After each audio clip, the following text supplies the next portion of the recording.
Hello again, it's Harry here, your geriatric nurse in Toronto, Canada. Back for my humble contribution for the care for the older adults and their caregivers.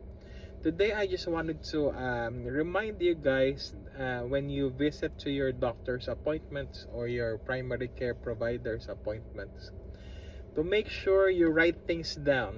Welcome to Harry's Geriatric.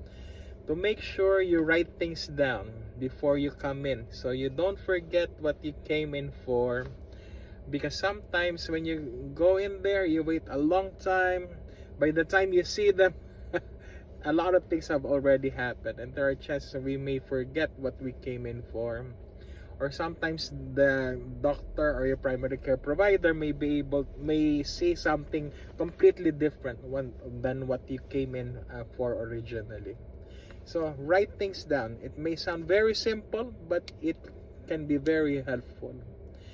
Similarly, when they give recommendations, also write them down and do your very best to adhere to those recommendations.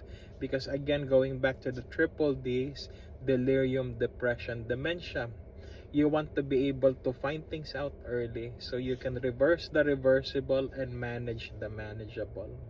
And with preventing the reversible causes, that it may include what you came in for originally to your doctor or primary care provider. I know how it feels when you come out of the doctor's office. It's a completely different world.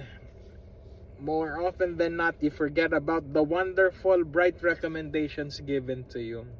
But those are important things to follow and adhere to. It also may be helpful to bring in your family member, your caregivers, when you're going to these appointments to make sure you have the highest likelihood of following up, adhering to the recommendations. That's it for this week. Hope you guys have a good weekend. You take care and see you again next time.